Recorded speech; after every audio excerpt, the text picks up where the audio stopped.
Sometimes, life gives us a story so unexpected that it feels like it's out of this world.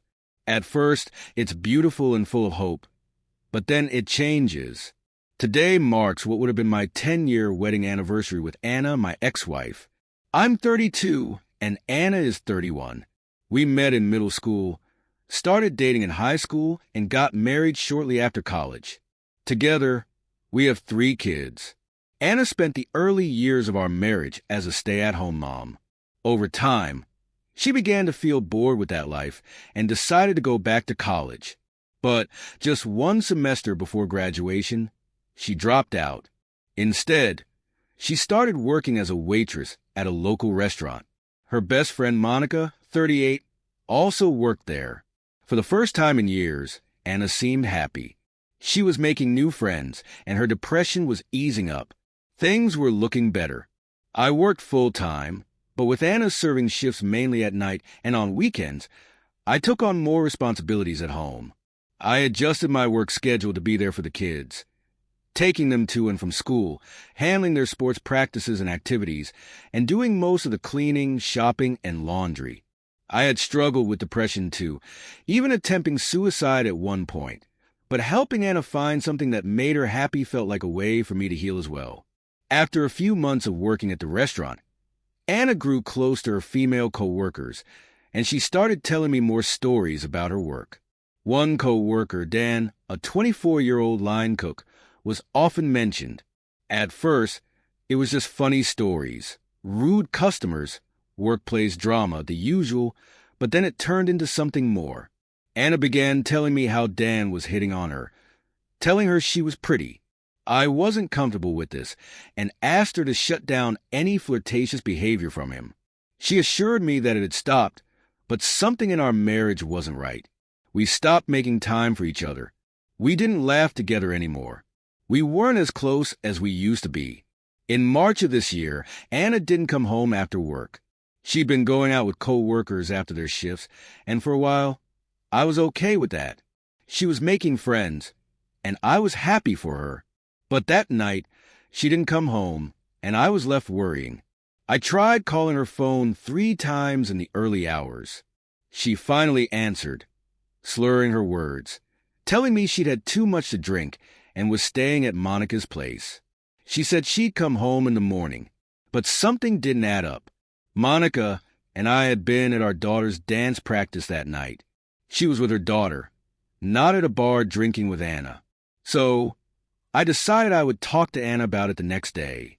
But as I was lying on the couch, waiting for sleep to come, I remembered that we shared our phone locations through a parental control app. I opened the app, and my heart sank when I saw her location, an apartment building several miles away. I remembered that Anna had once told me this was Dan's building. For the next 3 hours, I sat there, thinking about how to confront her. At 5:30 in the morning, the garage door opened, and Anna stumbled in, looking drunk and exhausted. I asked her where she had been, but she stuck to her story. She had been at Monica's place. When I mentioned seeing Monica at dance practice with her daughter, Anna changed her story, saying she had actually been at her friend Natalie's house.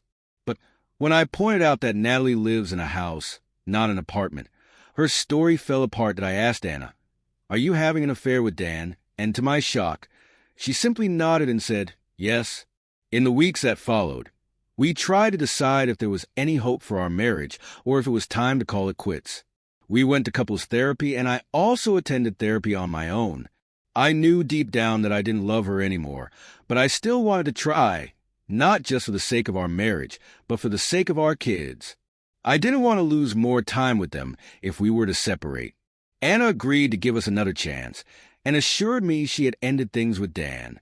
She told me she broke it off with him at a coffee shop, unsure of his reaction, but wanting to do it in a public place for safety. That night, I consoled her as she went through the emotional aftermath of breaking up with her boyfriend. The weeks that followed were a roller coaster. We went on a few dates, trying to rekindle our connection, but they were awkward, like blind first dates, strained, with very little to talk about. There were very few highs and many lows. A week later, I heard that Anna was still in contact with Dan. I spoke to Monica, who had already found out about the affair, and we decided that Monica and some of Anna's co-workers would sit her down for an intervention. I didn't ask for details about what they would say to Anna. I trusted that they would do what was best for her. After spending the afternoon with our family, I drove Anna home, but on the way, I stopped in front of Monica's house and told Anna to go inside. She quickly realized what was happening when she saw the other cars in the driveway. She refused to go in at first, but eventually relented. When Anna came back from the intervention, she was still unsure about what she wanted.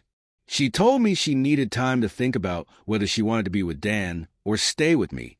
We agreed to continue therapy and to work on our relationship, while also agreeing that she would stop seeing Dan. But just a week later, I got a text from an unknown number. The message revealed that Anna was still seeing Dan. As I pressed for more details, it became clear that the person texting me worked with her. In that moment, I knew our marriage was over. I couldn't tolerate the lying, cheating, and deception anymore. The mystery texter eventually revealed their identity, and through them, Monica and others at the restaurant, I learned the full extent of the affair. It had been going on for over 6 months, and they had even talked about getting married and having kids. I also found out that Anna, knowing I was tracking her location, had been parking her car in random places like grocery stores or her friends' homes, just to make it look like she was doing something legitimate while she continued to cheat on me with Dan. Late that evening, after everything came to light, I woke Anna from her sleep and told her that we were getting divorced. I wanted her out of the house as soon as possible, and we'd figure out the details later. In the weeks that followed, between the intervention with her friends and the official separation, Monica and I had been texting a lot. Our messages were mostly about seeking advice, and I found myself leaning on her for support. The conversations I had with Monica were focused on how to talk to Anna about everything. She would often give me confirmation on the days Anna was working, so I wouldn't assume she was lying and hiding her location.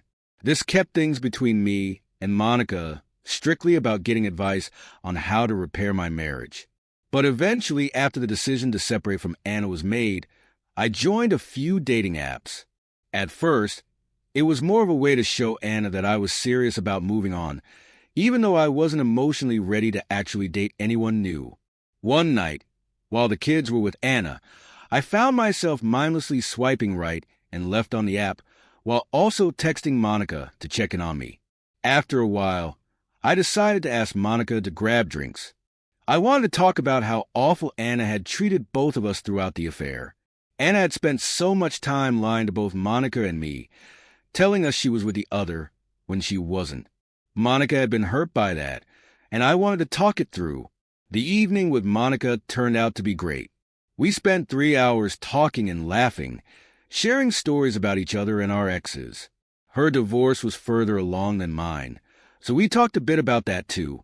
I had known Monica for several years, as she was Anna's best friend, but that night I was getting to know her in a different way, and it felt good. Several weeks later, Anna finally moved out. She rented a new place, and we could start moving on with our lives apart from one another. Since then, life has felt like 2 separate stories. I've been in a relationship with Monica for 6 months now, and I finally found someone who is a genuinely good person, someone who makes me happy and enjoys being with me. I've lost weight, I work out several times a week, and I even completed my first triathlon. I've had some great moments with the kids, doing fun activities and trying new things. As for Anna, she got pregnant almost immediately after moving out. She quit her job just before she was about to be fired for sexual harassment. Turns out she was Dan's supervisor. She bought a new car for Dan, and then she lost a job she had just gotten. News soon spread that Dan uses cocaine and sells various drugs after he was fired from the restaurant for being high at work. Anna's friends found out about the affair and the lies, and she lost most of them. I'm happy to have moved on. I don't feel stuck anymore, and I don't have to be with someone who's made so many terrible decisions. I don't feel any sympathy for Anna, especially as she continues to make bad choices. But I do feel some pain that she's still a part of my kids' lives. Overall, though, I'm significantly happier than I was. Wow. Anna's choices are something else. It's hard to watch someone make one bad decision after another, especially when it impacts your kids. But it's clear that you've set strong boundaries and are focusing on what you can control, which is a healthy and admirable approach. It might not be how you envision moving on, but it's clear you found happiness with someone who understands the chaos you've been through. Sometimes, the best connections come from the most unexpected places. Carry on, sir. Do you have a similar experience? Share your stories with us in the comments below. Thank you for joining us today on Our Space. Be sure to like, subscribe, and hit that notification bell so you don't miss out on our next video. Until next time,